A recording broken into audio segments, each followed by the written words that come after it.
we flew back to France. The outfit by that time had was on its way to Austria and so on. We found a Jeep nobody wanted, and we got in, and we went and went back to the outfit. Now we're being used as regular ground troops, and we taken to places, and okay, we think there's Germans in the woods here. You got to go in there and get out, and so on and so on. So we're still taking casualties. The war is almost over. And this one place, they took us off the trucks. They said, listen, we think there's Germans in the woods here. We want you to go through and clear it out. Okay, skirmish line, 5 yards apart, fixed bayonets, and walk through the woods. There were no Germans. The foxholes were empty. But we noticed the smell. And the further we walked, the worse the smell got. Concentration, yeah.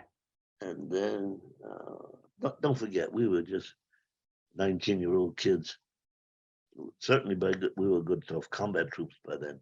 But in terms of life experience and so on, none of us were ready to see what we saw in actual. Yeah. The scene to suddenly come to an opening and see 12-foot high barbed wire fences, double fences, big gates open. A big hole in the middle of the compound, and a bulldozer sitting there. And at the far end, a pile, thrown like garbage with just garbage. Bodies, all skin and bones, most of them, all sizes, babies, this one, big one. And they were just going to bulldoze their whole grit into that hole, but we got there too soon again.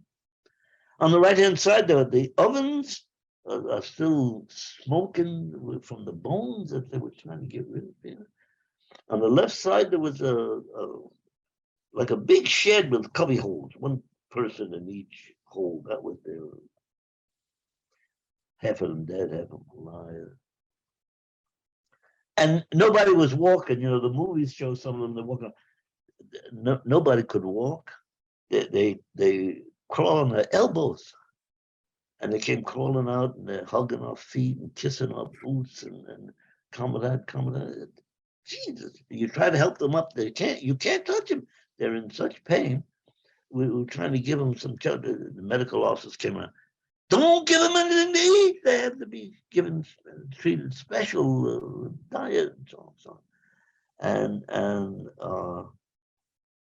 some of the guys just slid to the ground, started crying. Other guys started shooting their rifles up in the air. We couldn't believe what we were seeing.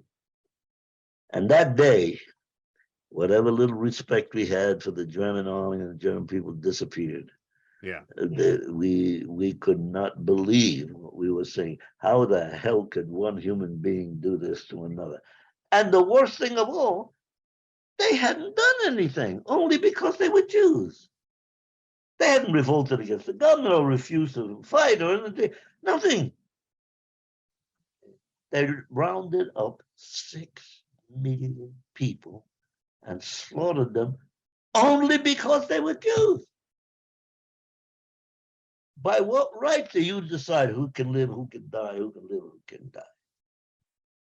From that day on, we didn't take one prisoner. I don't know about the other outfit, but the 501 was so pissed off.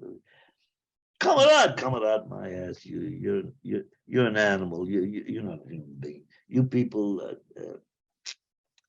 Wow. I get emotional even today, and it's been 78 years. That clinched it for us about any kind of show these defeated people some kindness. Well, yeah, there's no mercy. Man, You're not showing any mercy. No, my friends. Let me tell you something. To this day, I haven't set foot in Germany. I can't bring myself to. You young people, you forgive them. Germany's our good friend now. They changed the government, they changed everything. They're a good pal. But while some of their Nazis are still around, you'll forgive them. Don't ask me to. Yeah, that's well said. I wouldn't even ride in a Volkswagen. That- And there's you saw it at age. That's that's amazing at that age, 19 too, and you're still. To Yeah, think well- that that you're tough enough to emotionally handle it all these years. It says a lot about your character there, brother. And that's amazing, man. You're a tough son of a bitch. Well, Vince. I put it in a book, and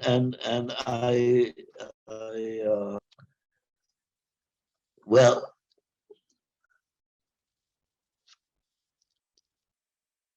at first, and they give you medals for it, you kill everybody you can. That's your job, especially a machine gun. Yeah. And you smile and laugh about it. Yeah, you bastard, and you slaughter them. When you get a little older, reflect a little bit, and you say, well, Jesus, how many kids did I make orphans? How many wives don't have a husband because of my machine gun? How many old folks who raised a nice young boy to age 18 and so and so? But he never got home because I cut his head off. It gets to you in your mind a little bit, but you always come back to, hey, it was the right thing because the people at that time were animals. The way they treated everybody, what they did in Russia, sucking blood out of the kids to make plasma for their troops, and that. Yeah. I had no qualms about what we had to do, and even though I had some thoughts later about Sure. what I did, I make no excuse. I did it, and I enjoyed doing it because I thought I was helping to destroy some evil in the world. And Yeah. when all the stories came out, and oh my God, making skin from the Jews and the experiments they did, and so on. I make no apology for what I did. No, and And so did. we moved on through Austria-Czechoslovakia border, and then we got to Bavaria, and on May the 8th, on May the 7th, the day before, we had taken Berchtesgaden. Berchtesgaden was the first town that we took that we didn't have to fight for. Nobody was shooting at us. The people had put all white sheets and curled the pillowcases out the windows, indicating surrender. So we walked into that town. We couldn't believe it. Nobody shooting. And the next day, we heard that the Eagle's Nest, was up there on the mountaintop from Berchtesgaden.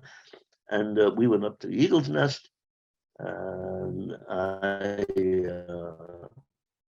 we all, a bomb had hit the place, and we were just getting souvenirs and taking stuff and so on. And the word came up: the war is over. The Germans have officially surrendered, and so on. So. Wow. Yeah. People just need to. I was just going to say, the people. movies show you. I'm finished. The movies show you everybody hug and laughing. No, no hug and laughing. All we did was look and say, "You bastards! You should have quit 6 months ago, and saved all these lives and so on." And here's the last incident I have to tell you about. While we were up there, I looked up on the wall. There was a map, 3 feet by 5 feet, color-coded. Brown was Germany, red was Japan, and green was Italy. The cocky bastards had already decided how they were going to divide up the world. Wow. There it was on the wall. Germany was to get all of Europe, the Ukraine up to the Ural Mountains. Germany was to get Canada and the United States. Italy was to get Africa and South America, and Japan was to get all of Asia, including Australia. There it was. If anybody ever doubted why that war had to be fought and why it had to be won, there it was on the wall. Had I the presence Yeah. of mind and taken a damn nap, I'd be a millionaire today.